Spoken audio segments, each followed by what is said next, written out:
ہمارے آقا صلی اللہ علیہ وسلم کو دنیا میں اور آخرت میں رب ذوالجلال نے ان گنت شانیں عطا کی ہیں۔ آپ کے اسماء میں سے ایک اسم مبارک شافع ہے، شفاعت کرنے والے۔ گزشتہ ایک خطبے میں یہ بتایا کہ رسول پاک صلی اللہ علیہ وسلم کے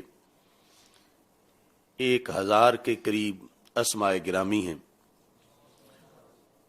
اور فتاوی رضویہ شریف کے اندر اعلی حضرت فاضل بریلوی رحمۃ اللہ علیہ نے یہ لکھا ہے کہ میں نے جو تلاش کیے تو مجھے 1400 اسماء گرامی ملے رسول پاک صلی اللہ علیہ وسلم کے۔ تو اس طرح وہ ہر اسم پھر کئی صفات پر دلالت کرتا ہے، اور تیرے تو وصف عیب تلاہی سے ہے بری، حیران ہوں میرے شاہ کیا کیا کہوں تجھے۔ شافع کے لحاظ سے صحیح مسلم شریف میں یہ حدیث شریف موجود ہے کہ ہمارے آقا صلی اللہ علیہ وسلم کا یہ فرمان حضرت سیدنا ابو ہریرہ رضی اللہ تعالی عنہ روایت کرتے ہیں کہ نبی اکرم صلی اللہ علیہ وسلم نے ارشاد فرمایا انا سید ولد آدم، کہ میں حضرت آدم علیہ السلام کی اولاد کا سردار ہوں، وَأَوَّلُ مَن تَنشَقُّ عَنْهُ الْأَرْضُ، میں وہ ہوں جو قیامت کے دن سب سے پہلے زمین سے باہر آؤں گا، یعنی سب سے پہلے اس جگہ سے اوپر سے زمین ہٹے گی، روضہ پاک یہاں موجود ہے، تو ہمارے آقا صلی اللہ علیہ وسلم باہر تشریف لائیں گے۔ اسی حدیث کے آخر میں 2 اسماء گرامی ذکر ہیں، فرمایا وَأَوَّلُ شَافِعٍ، کہ میں صرف شافع ہی نہیں بلکہ اول شافع ہوں، یعنی رسول اکرم صلی اللہ علیہ وسلم سب سے پہلے شفاعت فرمائیں گے۔ وَأَوَّلُ مُشَفَّعٍ، اسی حدیث میں ہے کہ میں وہ ہوں کہ سب سے پہلے جن کی شفاعت کو اللہ کی طرف سے منظور کیا جائے گا اور مقبول کیا جائے گا۔ تو اس بنیاد پر اول شافع اور اول مشفع یہ بھی رسول پاک صلی اللہ علیہ وسلم کے خصائص سے ہے۔ اور شفاعت کا جو مضمون ہے اس کے بہت سے مناسبات ہیں۔ حدیث شریف کے اندر رسول اکرم صلی اللہ علیہ وسلم نے انہیں بھی ذکر کیا، یعنی جلوہ گری ہی میدان معاشر میں آپ کی اس اعزاز سے ہوگی کہ ہر مرحلہ یہ دلالت کر رہا ہوگا کہ یہ وہ ہستی ہیں کہ جو شفاعت کا دروازہ ان کے ہاتھ سے کھلے گا، اور پھر رب ذوالجلال ان کے کہنے پر لوگوں کو جنت عطا فرمائے گا۔ ہمارے آقا صلی اللہ علیہ وسلم قیامت کے دن جب سب سے پہلے اپنے روضہ پاک سے باہر جلوہ گر ہوں گے، تو پھر یہ بھی خصوصیت آپ کی ہے بِأَنَّهُ يُحْشَرُ فِي 70,000 مَلَكٍ، کہ 70,000 فرشتوں کے جلوس میں آپ جلوہ گر ہوں گے، یعنی میدان محشر کے اندر رسول پاک صلی اللہ علیہ وسلم کی جلوہ گری اتنے بڑے جلوس کے ہمراہ ہوگی۔ اور میدان معاشر میں پھر آگے جس وقت دیگر انبیاء کرام علیہم السلام اور امتیں سب اکٹھی ہو جائیں گی، تو اس وقت جو منظر ہوگا، فرما انا قائدہم اذا وفدوا وخطیبہم اذا انصتوا، کہ جس وقت سب اکٹھے ہو کر پھر اللہ کے دربار کی طرف یہ اتنا بڑا جلوس چلے گا، تو سرکار فرماتے ہیں اس جلوس کی قیادت میں کروں گا، انا قائدہم اذا وفدوا وخطیبہم اذا انصتوا۔ اور اللہ کے دربار میں پہنچ کر جب اللہ کے جلال کی وجہ سے سب خاموش ہو جائیں گے، تو ہمارے آقا صلی اللہ علیہ وسلم فرماتے ہیں کہ اس دن خطبہ میں دوں گا، اور اللہ کے دربار میں امتوں کی ترجمانی کی تقریر میں کروں گا۔ ایسے ہی میدان معاشر میں یعنی جلوہ گری میں جیسے آغاز سے ہی 70,000 فرشتوں کا جلوس ہوگا، ساتھ یہ بھی ہے بِأَنَّهُ يُحْشَرُ عَلَى الْبُرَّاقِ، کہ ہمارے آقا صلی اللہ علیہ وسلم اپنے روضہ پاک سے نکلنے کے بعد میدان حشر کی طرف براق پہ سوار ہو کر تشریف لے جائیں گے۔ اور یہ بھی آپ کا خصوصی اعزاز ہوگا۔ اور اس کے بعد بِأَنَّهُ يُؤَذَّنُ بِاسْمِهِ فِي الْمَوْقِفِ، تو میدان محشر میں جو اذان پڑھی جائے گی وہ رسول پاک صلی اللہ علیہ وسلم کے نام کی اذان ہوگی۔ وَبِأَنَّهُ يُكْسَى فِي الْمَوْقِفِ اعظم الحلل من الجنہ، موقف میں ہی یعنی جہاں سارے لوگ میدان محشر میں اکٹھے ہوں گے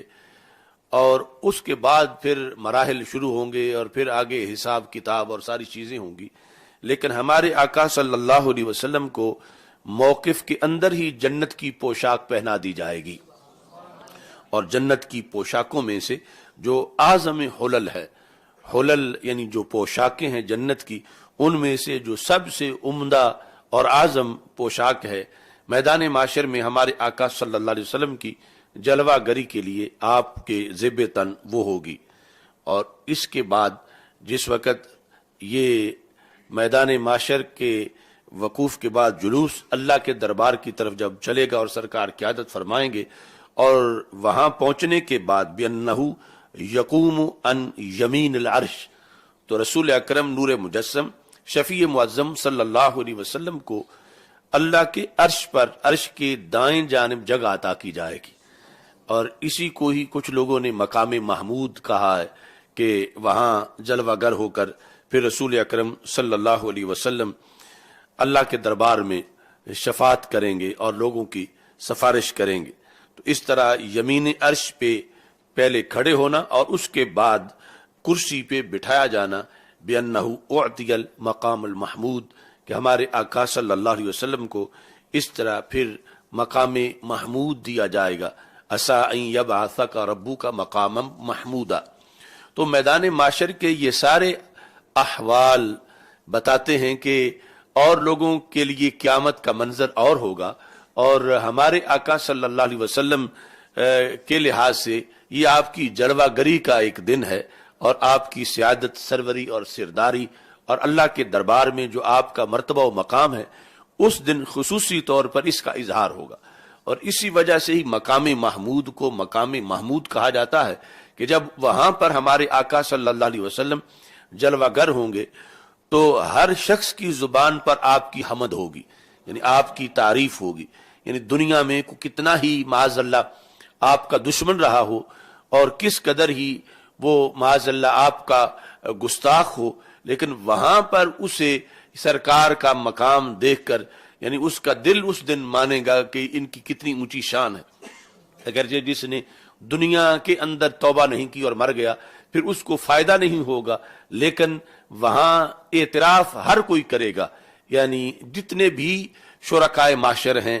انسانیت کے سارے افراد، مختلف صدیوں کے قیامت تک آنے والے، سب کی زبان پر یہ بات ہوگی کہ رب ذوالجلال نے حضرت محمد مصطفیٰ صلی اللہ علیہ وسلم کو ہر عیب سے پاک رکھا ہے، اور ان کو سارے نبیوں کی سروری عطا کی ہے، اور سب سے بڑھ کر حسن و جمال اور سب سے بڑھ کر اوصاف و کمالات جو ہیں وہ عطا کیے ہیں۔ تو سید عالم صلی اللہ علیہ وسلم کے اس میدان کے اندر جو امتیاز ہے وہ اس لحاظ سے بھی ہوگا بِأَنَّ بِيَدِهِ لِوَاءُ الْحَمْدِ، کہ اس دن لواء الحمد رسول پاک صلی اللہ علیہ وسلم کے ہاتھ میں ہوگا۔ لوائے حمد، لوائے حمد، حمد کا جھنڈا، یعنی اس کو بھی محدثین نے ہمارے آقا صلی اللہ علیہ وسلم کے معاشر کے جو خصائص ہیں اس میں شمار کیا ہے کہ حضرت آدم علیہ السلام سے لے کر حضرت عیسیٰ علیہ السلام تک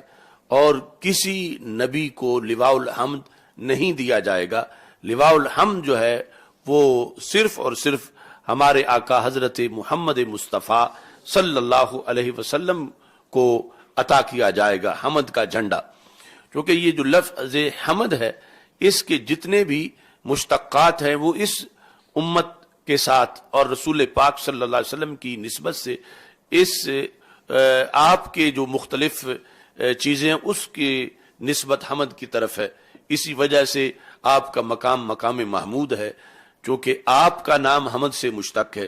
اور پھر آپ کا جھنڈا لواء الحمد ہے، اور آپ کی امت کو حمادون کہا جاتا، یہ حمد والے، حمد کرنے والے لوگ ہیں۔ تو حمد کا جھنڈا